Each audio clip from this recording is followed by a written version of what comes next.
sebenarnya investasi saham bukan hanya berbicara tentang berapa modal yang kita investasikan, tetapi tentang bagaimana sikap kita, karakter kita mempengaruhi return investasi saham kita.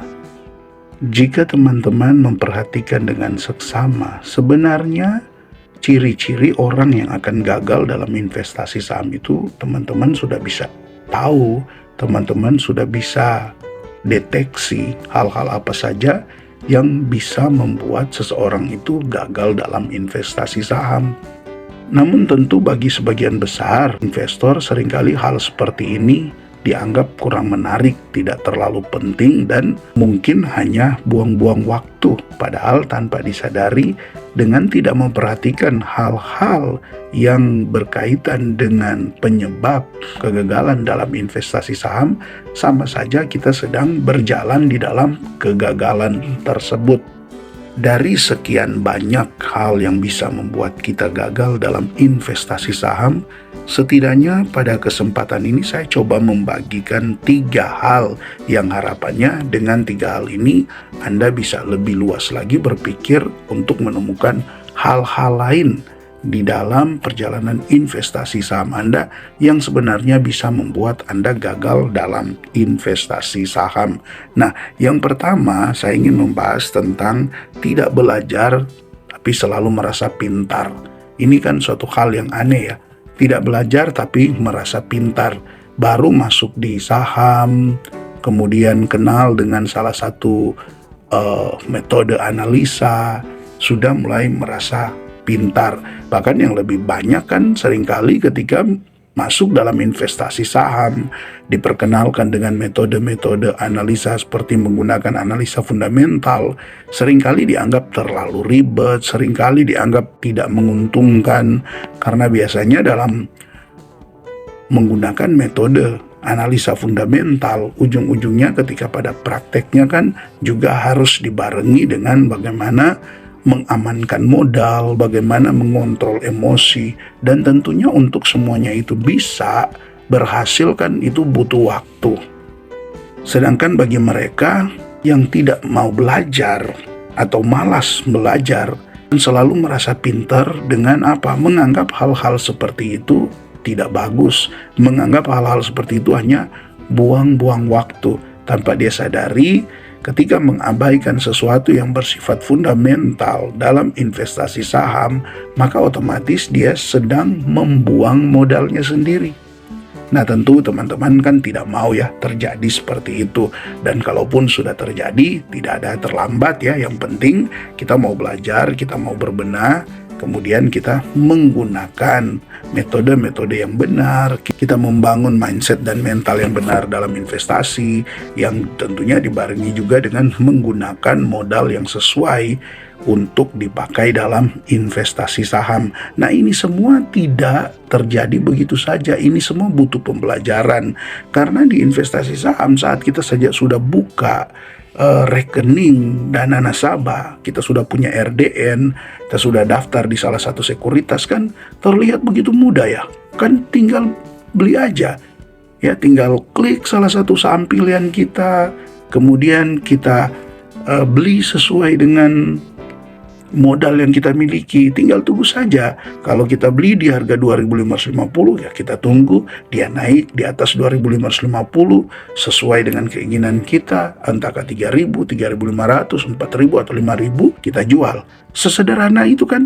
Ya, itu hitung-hitungan yang simple.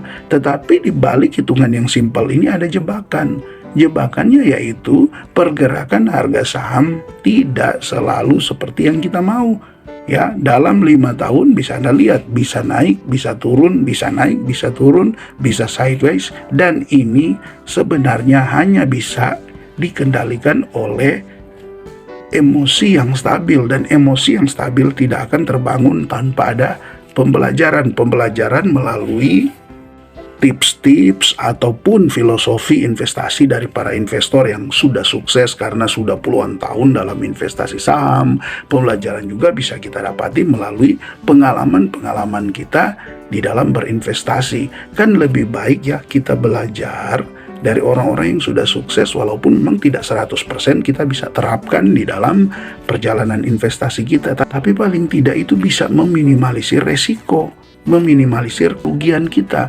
Karena kalau setiap kali kita nanti mau belajar dari pengalaman, dan biasanya pengalaman yang paling banyak mengajarkan pesan-pesan penting dalam investasi saham, salah satunya kegagalan. Jadi ciri yang pertama investor yang akan gagal dalam investasi saham, yaitu mereka yang tidak belajar tapi merasa pintar.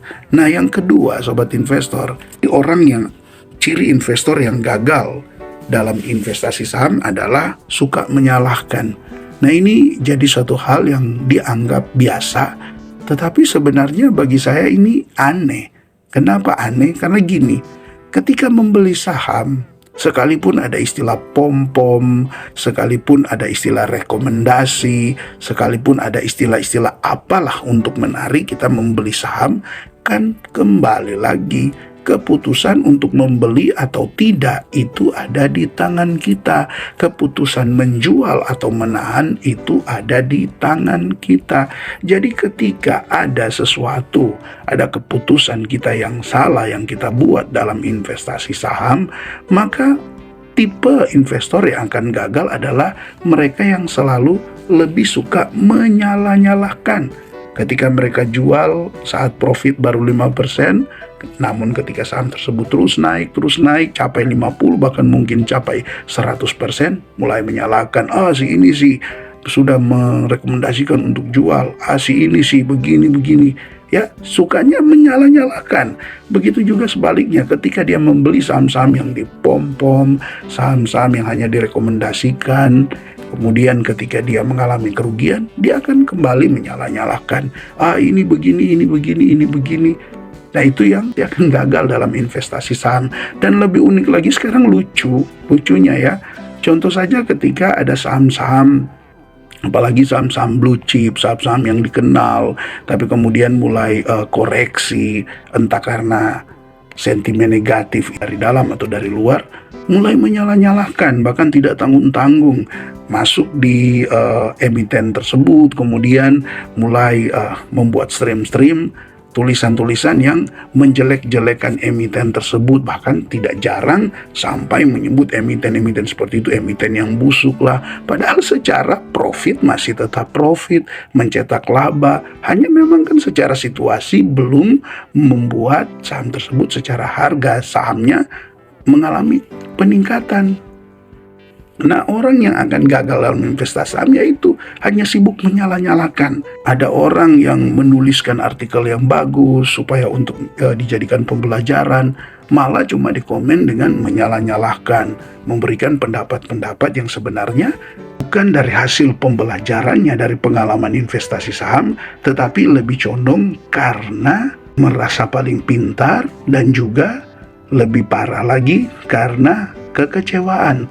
Ketika dia kecewa di salah satu saham, biasanya itu dia akan generalisir semua saham, dia akan anggap seperti itu. Misalnya dia rugi di Telkom, maka dia akan terapkan semua itu di saham-saham blue chip yang lainnya. Dia bilang, ini begini, kenyataannya begini, fundamental is dead, dan lain sebagainya. Ini tipe-tipe orang yang akan gagal. Padahal kan sederhana ya sobat investor, dalam setiap pemilihan saham kita tentu tidak bisa dipastikan semuanya akan langsung benar. Tapi kan ketika ada saham-saham tertentu yang kita beli dan kemudian ternyata kita rugi entah karena kita tidak sanggup tahan lama atau memang karena secara kinerja saham tersebut makin menurun, ya udah, itu kita kan bisa jadikan pembelajaran daripada kita menyalah-nyalahkan apalagi mengeneralisir. Nah, ini yang sungguh suatu hal yang sangat-sangat tidak baik. Kalau kita gagal di salah satu saham, kita rugi di salah satu saham, tidak bisa kita jadikan sama di saham-saham yang lainnya. Kalau kita punya mindset seperti itu, suka menyamaratakan, kemudian menyalah-nyalahkan, ya ini yang akhirnya membawa kita pada kegagalan dalam investasi saham. Dan selanjutnya yang terakhir yang bisa saya bagikan pada kesempatan ini, ciri-ciri investor yang akan gagal yaitu tidak konsisten. Tidak konsisten dengan metode investasi yang dia sudah terapkan. Seperti contoh, mungkin awal-awal dia membeli dengan menggunakan metode dividend investing ya. dia menggunakan metode dividen investing, tapi karena tidak sabar, ya sudah, baru 1-2 bulan dia jual sahamnya dan kemudian ya beralih lagi ke metode yang lain. Padahal kan sederhananya untuk metode dividen investing ini untuk meraih hasil yang maksimal, untuk bisa melihat pertumbuhan modal Anda dalam menggunakan metode dividen investing itu butuh bertahun-tahun.